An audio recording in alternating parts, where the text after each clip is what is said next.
Welcome to Family Lifestyles. I'm Lynn Blankenship, the Extension Agent for Family and Consumer Sciences Education in Metcalfe County. And today we have a different episode. We're going to be joined by a number of community agencies that provide excellent services to our region and community. And our first guest today is Tina Combs, who's the Program Coordinator for the Community Medical Care Program. Thank you for joining us, Tina. Thank you, Lynn. It's good to be here. Oh, yeah, thanks. I appreciate it. What would you like to let our audience know about your organization? Okay. Well, first, Community Medical Care is also known as CMC Barron. It's been helping people in Barron County with their unmet medical needs and prescription medications for 22 years, mainly through two programs. Our senior program, which is for folks that are 65 and older, and then our working adult program that's for 18 to 64. Okay. Both programs have helped hundreds receive care with their medical care and prescription medications that they couldn't afford without CMC's help. Okay. In 2022, CMC became a program of TJ Community Mission Foundation. Joining the foundation is under the direction of Randy Burns, the executive director, and then also the foundation's board is also over the community medical care now. Since that time, we've experienced growth. We've expanded into Metcalfe County and added 2 new programs to continue to help those that are in need. The newest one being the disabled program. Okay. This program is helping folks that are 60 to 64 that have no insurance or under insurance, so much needed help there. Just like the working adult programs, participants of the disabled adult program can access health care and that prescription assistance program through TJ Family Practice Center's University of Louisville residency program for a small copayment, and then CMC helps with that medication copayments. The fourth program that Community Medical Care has now is Breaking Barriers to Care. TJ Regional Health Oncology patients are receiving extra help through this program. The program breaks down struggles or barriers that the patients are experiencing by providing access to discounted supplemental nutritional drinks, gas cards, rides to and from treatment, and post-mastectomy needs, and wigs. Fantastic. So lots of help there. That's great. Through all of our community programs, we are taking good care of each other. Yeah, and it seems like you've really targeted to try to help people who are falling through the cracks. Exactly. And that is so needed. And I just want to let people know that you have been coming to the Metcalfe County Farmers Market on Fridays from 8 to 1, setting up so that if you want to see Tina and you're in Metcalfe County on Friday from 8 to 1, you can come to the Metcalfe County Farmers Market and learn more from Tina about these programs. Yes. Where else can they find you, Tina? They can go, if you want to know more about the programs, if you want to know how to support us, you can visit TJ Community Mission Foundation's website, or you can call the office at 270-659-0229. Thank you. All right, we'll be right back. And welcome back. We are back with Randy Burns, who is the Executive Director of the TJ Community Mission Foundation. And Randy's going to share with us today about some of the mission's work. Lynn, thanks so much for having us. Yeah, we are so excited at the TJ Community Mission Foundation. This year is actually our 10-year anniversary as a nonprofit organization serving South Central Kentucky. The TJ Community Mission Foundation is actually the philanthropic branch of TJ Regional Health and TJ Sampson Community Hospital. And 10 years ago, the hospital board of directors and some community leaders got together and thought that the time was right for Glasgow and Barron County and South Central Kentucky to have a healthcare foundation that would be serving the good folks that call this place home. And so with the very first project of the TJ Community Mission Foundation, a capital campaign started to raise money to build the Shantina Caton Hospice Home in Glasgow, which we are so proud of the Shantina Caton Hospice Home. For folks who haven't had an opportunity to learn more about it, we believe with all our heart that it is the very best residential hospice care facility in the state of Kentucky. And then since then, I've actually been a part of the foundation for the last 3.5 years, but since then, when we opened the Shantina Caton Hospice Home, we have had just an incredible 3 years of growth. Early on, after I joined the foundation, we brought community medical care into the foundation, and it became a program of the foundation. And since then, we've added so many other different programs. We have the TJ Sweet Seats car seat program. We just launched a campaign to build a expansion of our rehab and therapy department and program at the TJ Health Pavilion in Glasgow, which is going to be an incredible addition to the services that we provide. But the project we have going on right now that folks are very excited about is a project called the Kits for Kids project. And what that is, it was an idea of Sheriff Kenton Keene in Barron County, and he wanted to be able to help provide these emergency trauma kits to every classroom in Barron County. Okay. And so we're working to raise the funds to be able to make that happen. And the centerpiece of the Kits for Kids project is a first aid trauma kit. Okay. And so we are excited about all that that's going to be able to provide for faculty and staff and students of all the schools in Barron County. That's fantastic, and thank you so much for coming on and sharing some of the mission that you're working so hard to make happen and help the people of our area. Thank you so much. It's good to be here. Good to see you. Take care. Our next guest is Daniel Bragg, who is the president of the board for the Metcalfe County Chamber of Commerce, and he's going to share with us some of what the Chamber has coming up for the rest of 2024. Thank you for joining us. Thanks for having me, Lynn. We're excited about finishing out the year of 2024 strong. This is my final year as the president of the Metcalfe County Chamber of Commerce, and we've got some great events planned to end the year. The Metcalfe County Chamber of Commerce is known as the biggest little chamber in the Commonwealth. We have the most members per capita of any chamber in the state, and we're very proud of that because most of our members are just community members, Yes. people who want to see the community grow and get better. And while we do marketing and we do advocacy and all the things that you expect a Chamber of Commerce to do, we found that the best way to promote pride and progress in Metcalfe County is to make Metcalfe County a better, more interesting place to live, and we do that through community events. And we've got a lot of community events coming up.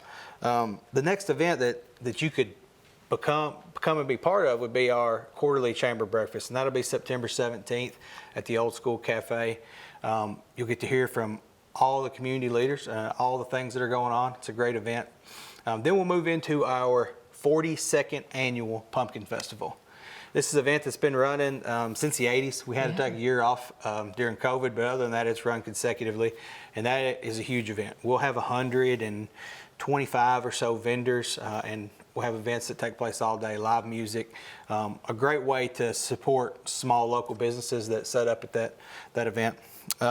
Moving on from there, we have Trick or Treat Around the Square, which is a community favorite. People love it. There will be probably 1,000 kids that show up to trick or treat, and we've moved it back to the square because it just gives it more of a small town feel, and we're actually doing it in the grass, so it's a little safer for the children. So we don't do it on the road anymore. We do it through the courthouse yard, and people really like that. After that, we'll have our Christmas banquet, which is our biggest meal or formal event of the year, and then we move into what is one of my favorite events, Shop Around the Square. Highlights all the local businesses in our downtown area. We have music, we have the Christmas tree lighting ceremony. Just a really great event and fun, something we've been doing for about 5 years now. And then after that, we move to our Christmas parade, which is another favorite event of the community, something I was so glad to get moved to the nighttime because people love seeing the lights. And so we'll end the year with our Christmas parade, and we're looking forward to all these events and everything else we have going on in Metcalfe County. That's fantastic, Daniel. Thank you for coming in and joining us. And if people want more information, they can visit the Metcalfe County Chamber of Commerce website at It's metcalfechamber.com, or you can call the office. Kim is there every day, but Wednesdays it's 432-2222. Fantastic. So easy to remember, and we'll be glad to take care of any questions you have. Thank you, Daniel. Thanks for having me, Lynn. Take care. Thanks. And our next guest is Vicki Harris, who is the manager of the Metcalfe County Farmers Market. The Metcalfe County Farmers Market is across East Street from the Metcalfe County Extension Office in downtown Edmonton, and it runs on Fridays from 8 a.m. to 1 p.m. Thanks for joining us, Vicki. So glad to be here. I have a lot to say. Yes, about our tell market. us about our market. Offers a lot of different benefits to the community, including alternate payment programs. Why don't you tell us about that?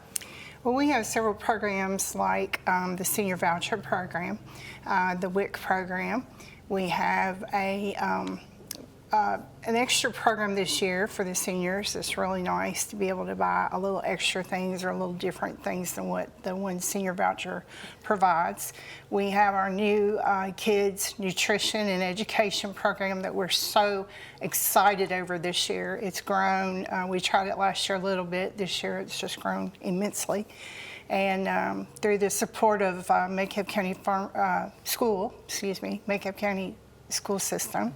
And Barn Lot, we have been able to make that happen, in which each school-age child gets a $5 kid buck to be able to spend in the market with on a food value item.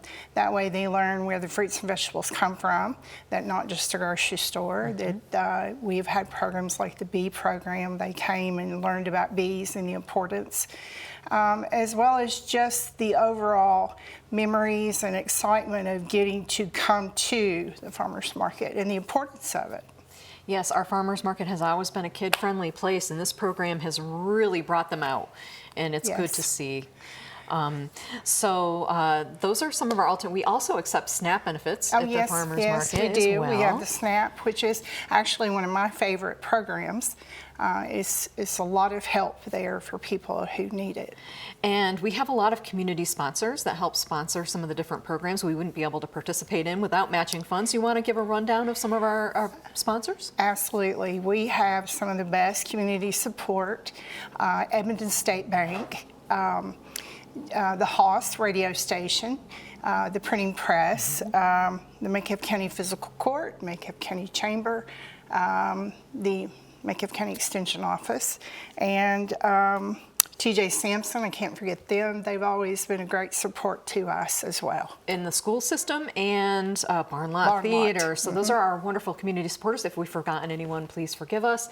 Thank you so much, Vicki, for joining us today, and we'll see you next time. Thank you. Glad to be here. And we're back with Community Action of Southern Kentucky Head Start representatives. Who we have today is Erin Gilly, who is the Center Manager of the Metcalfe County Head Start Program, and Trish Warner, who is the Assistant Center Manager and Family Service Worker. And they're going to be sharing with us a little bit about Head Start in our whole area. Yes, Community Action of Southern Kentucky, we cover 10 county areas. We cover Allen, Barron, Butler, Evanston, Hart, Logan, Metcalfe, Monroe, and Simpson and Warren. We provide services through emergency food shelter programs, garden programs, LIHEAP, children's services, and even senior services. Trish and I work with the Children's Service Department for Community Action. Our locations provide Head Start and Early Head Start, and some of them provide migrant, family nurturing, and food services. Early Head Start covers ages birth to age 3. Head Start provides services to ages 3 to 5. With these programs, we provide education in a playful learning environment, comprehensive health services, disability services for individuals with special needs, nutritious meals, and parent involvement in training opportunities. If you're interested in enrolling your child from the 2024-25 school year, you can find the application at kasoki.org, and you can also find a link for employment on that same website if you're interested and have a desire to watch children learn and grow. Oh, that's fantastic. So how long does enrollment go? When does it end? What's the deadline? We don't have a deadline for enrollment. So people can enroll They throughout can the enroll year. throughout the year. When your Fantastic. child, if you want them to come to Head Start, when they age up to 3, you can start the enrollment then, so they can even come in during mid-year. Okay, that's great. And I can speak from experience from going into the Head Start programs. They are fantastic programs.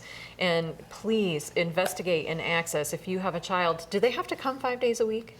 Our Head Start program is 4 days a week. 4 days a week. Our Early Head Start is 5, and we do ask for 90% attendance. Okay, there you go. So thank you both for joining me today. Thank you for I having appreciate us. it very We much. appreciate it. All right, you take care. We'll see you next time. Thank you. Look at it. Look at it.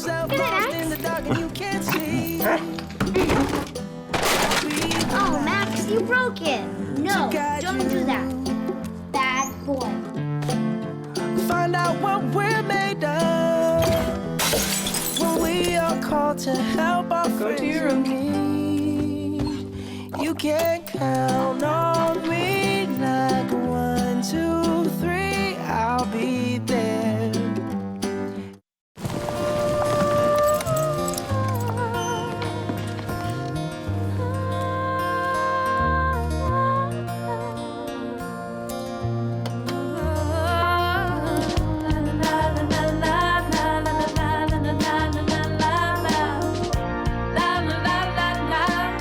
Oh, I want to thank you.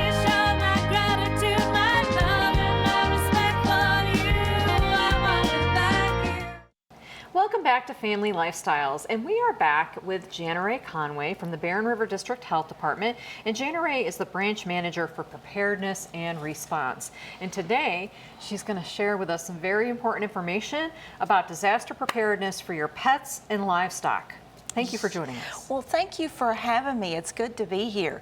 And for our folks that are out there watching, I just want you all to realize, if you haven't realized it already, emergencies do happen, and disasters can strike at any time.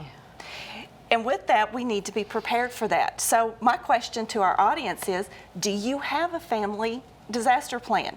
Do you have that plan of what you're going to do if you need to evacuate? Does that plan include your pets and or your farm animals?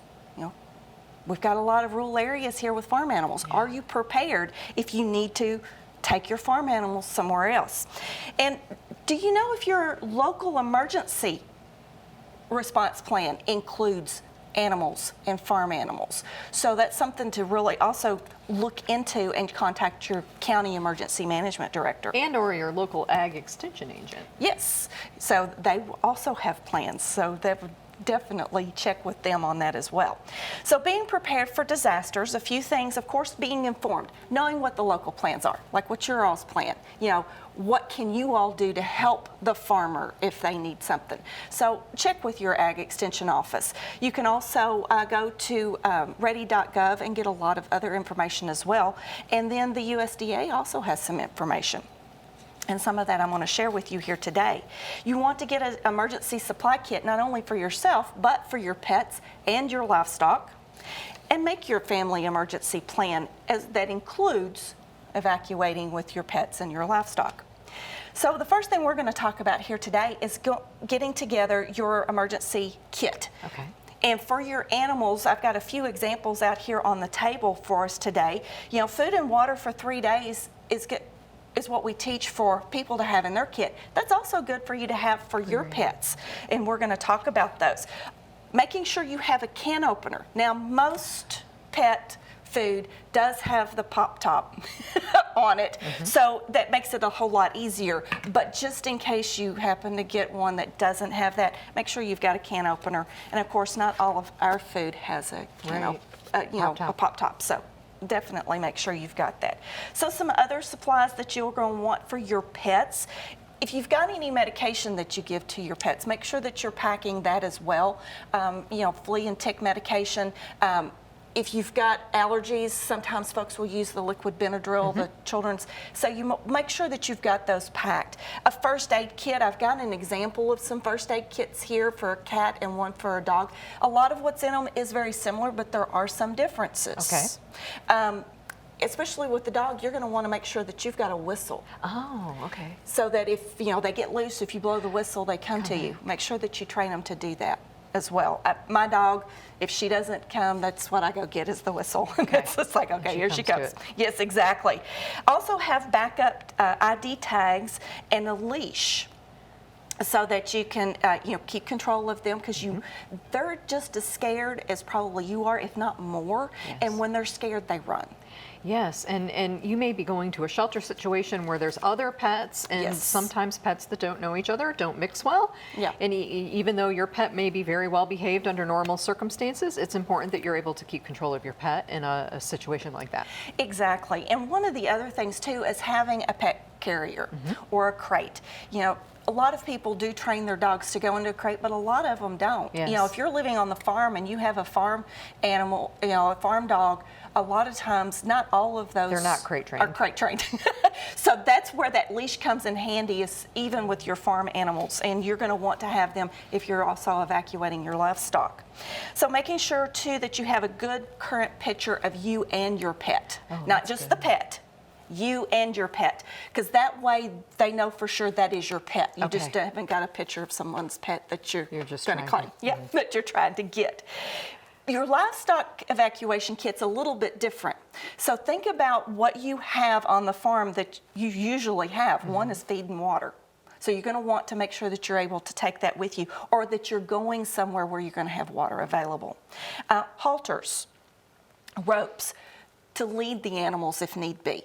I know for beef cattle that may not be practical, because some beef cattle especially Angus, you don't handle very much. Any supplements or medications that you use for those animals, and also too, cleaning supplies, veterinary records, and proof of ownership. There you go. And it might also be good to have a few portable, smaller square bales of hay on hand. Yes. Even if you feed round bales, it's real hard to transport a round bale. If you're trying to transport your livestock too, you probably don't have room for a round bale in your trailer. Yes. And if you can fit a couple of square bales in, that might be helpful for where you're going temporarily. Exactly. And I know folks with horses, that's what they usually use is the square bales because they do travel with that. So Correct. that's something, if you don't have horses and it's just cattle, keep that in mind. So the other thing is your emergency plan for your pets. You know, make sure that you do have a plan. You know, how are you going to assemble your pets and anticipate basically where you're going to go. Make plans ahead of time, especially if it's just your pets and you. Make sure that you investigate hotels that will take pets that are nearby or maybe a little further depending on what kind of area is being affected. You know, I would always say 3 deep. Okay. Have three plans.